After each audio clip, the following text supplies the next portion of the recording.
सत्यवन की माँ तालाब के किनारे बैठकर रो ही रही थी। तभी राजा वज्रसेन वहाँ से गुजर रहे थे। तुम यहाँ पर क्या कर रही हो? आज मैं और मेरा परिवार जिस स्थिति में है उसके जिम्मेदार सिर्फ और सिर्फ तुम ही हो।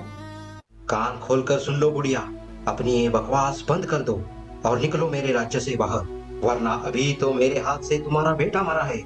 कहीं ऐसा ना हो अगली बारी तुम सबकी हो। तुझे अपने राजा होने पर घमंड है ना? तो सुन लो, मैं तुझे श्राप देती हूँ कि तेरा घमंड मिट्टी में मिल जाए और तू एक पंछी बन जाए।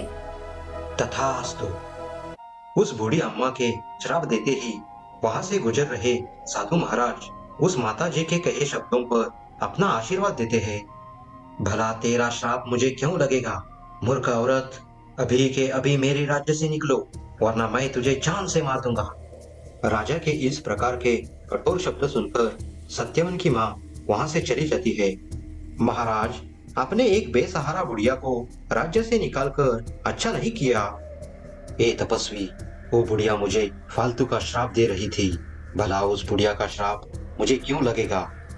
कभी कभी एक कष्ट भरे आत्मा की आह किसी इंसान का जीवन तहस महस कर देती है। कुछ नहीं होता है तपस्वी। महाराज, आप पर एक माँ का श्राप है और मैंने उस पर अपना आशीर्वाद भी दिया है, तो अब उस श्राप को पूरा होने से कोई नहीं रोक सकता। आप ये क्या कह रहे हो तपस्वी? मैं सच कह रहा हूँ। नहीं तपस्वी, आप ये श्राप मुझे मत दीजिए, मैं एक पंछी बनकर नहीं जी पाऊंगा। सुनो राजन, आपने आज तक न जाने कितने मासूमों पर अन्याय किया है। ये उन्हीं कर्मों का फल है।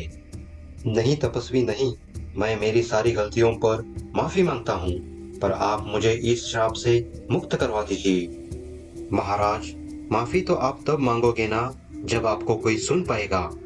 इसका क्या मतलब है तपस्वी? आपके पंछी बनते ही आपको कोई नहीं सुन पाएगा। साधु महाराज, मुझे मेरी सारी गलतियों का एहसास हो चुका है। कृपा करके मुझे इस श्राप से मुक्त करवा दीजिए। महाराज, जिसने आपको यह श्राप दिया है अब वही आपको इस श्राप से मुक्ति दिलवा सकती है।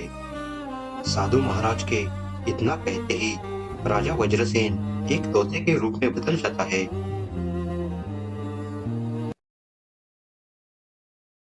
माँ जी, अब हम कहाँ पर जाएंगे? पता नहीं बहू, लेकिन अब हम इस राज्य में नहीं रहेंगे।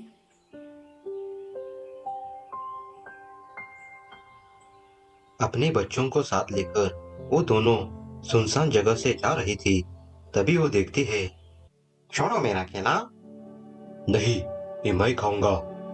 तुम मुझे मेरा केला वापस करो, नहीं तो मैं तुम्हें मारूंगा। तुम मुझे और मार पाओगे? तुम हो तो इतने छोटे और मुंह से बड़ी बड़ी बातें। बड़ा बंदर छोटे बंदर का केला देखकर वहां से भाग जाता है। अपना केला छीनकर ले जाने पर वो छोटा बंदर जोर जोर से रोने लगता है। तभी बुढ़िया और उसकी बहू अपने बच्चों को लेकर वहां पहुंच जाती है। छोटे बंदर, तुम यहाँ क्या कर रहे हो? मैं केला खा रहा था और उस दुष्ट बड़े बंदर ने मुझे मारकर मेरा केला मुझसे छीन लिया और यहाँ से भाग गया। बच्चे, ये तो मैंने देखा, लेकिन तुम यहाँ अकेले क्या कर रहे हो? तुम्हारे माता पिता कहाँ पर है? कहीं दिन पहले मेरे माता पिता का यहाँ के क्रूर राजा ने शिकार कर दिया, जिसकी वजह से मैं आज अकेला पड़ गया हूँ। उस क्रूर राजा ने मुझसे मेरा बेटा छीन लिया, परंतु उदास मत हो बेटा, आज के बाद तुम अकेले नहीं बल्कि तुम हमारे साथ रहोगे। उस बूढ़ी माँ की बातें सुनकर छोटा बंदर हंसने लगा। माँ, क्या मैं जान सकता हूँ आप लोग कहाँ पर जा रहे हैं? बंदर के पूछने पर सत्यवन की माँ उसे सारी घटना बता देती है। माँ, मैं भी आपके साथ चलूंगा। ठीक है, चलो हमारे साथ। पर माँ, हम सब इस राज्य में नहीं रहेंगे, हम पड़ोसी राज्य में चले जाते हैं। वहाँ का युवराज बहुत ही अच्छा है। छोटे बंदर की बात मानकर सत्यवन की माँ अपने परिवार के साथ दूसरे राज्य की तरफ निकल पड़ती है।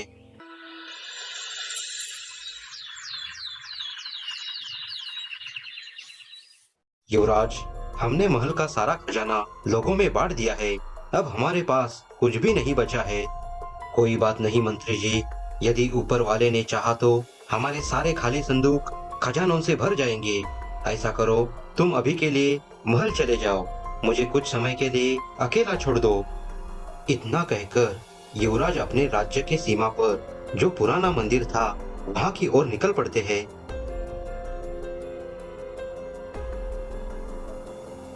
हे भगवान, मैं यह आशा करता हूँ कि आज से मेरे राज्य में कोई भूखा नहीं रहेगा। चारों तरफ खुशहाली ही खुशहाली हो और मेरा सपना साकार हो। इतना कहकर युवराज मंदिर के पास ही एक जगह पर बैठ जाते हैं।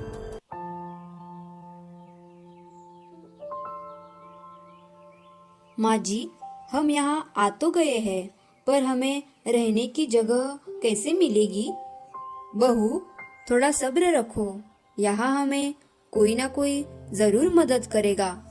उसी समय मंदिर के पुजारी वहां पर आ जाते हैं और कहते हैं, ए लो बेटी, भगवान का प्रसाद। धन्यवाद पंडित जी। माँ जी, एक प्रश्न पूछूं? तुम लोग कौन हो और यहाँ पर कैसे आना हुआ? मैंने तो इससे पहले आप लोगों को यहाँ कभी नहीं देखा है। उस पंडित के पूछने पर सत्यवान की माँ अपने ऊपर गुजरी सारी हकीकत पंडित जी को बता देती है। उसी समय मंदिर के पास बैठा युवराज उनकी यह सारी बातें सुन लेता है। माँ जी, मैंने आपकी सारी बातें सुन ली है। पता चलता है कि आपके साथ बहुत ही बुरा हो गया है और मुझे उस बात का बहुत दुख हो रहा है। लेकिन मैं वादा करता हूँ कि आज के बाद आपके साथ ऐसा कभी नहीं होगा। आप सभी मेरे साथ मेरे राजमहल चलिए, वहाँ आपको किसी चीज की कोई कमी नहीं पड़ेगी। फिर युवराज उन सबको अपने राजमहल ले आते हैं।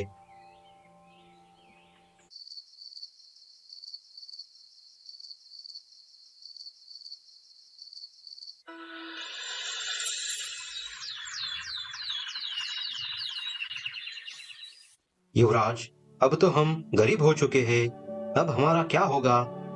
मंत्री जी, आप परेशान ना हो, ईश्वर के यहाँ देर जरूर है पर अंधेर नहीं। इतना कहकर युवराज जंगल की तरफ चल पड़ते हैं। उसी वक्त राजा वज्रसेन तोते के रूप में सत्यवन की माँ को ढूंढते जगह जगह निकल पड़ते हैं, पर वो उन्हें ढूंढने में असफल रहते हैं।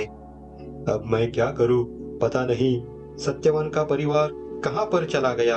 अगर वे सब मुझे नहीं मिले तो मैं जीवन भर तोता बनकर ही रहूंगा। ये बात सोचते सोचते राजा वज्रसेन कब अपने पड़ोसी राज्य धारा नगरी में पहुंच गया, उसे पता ही नहीं चला।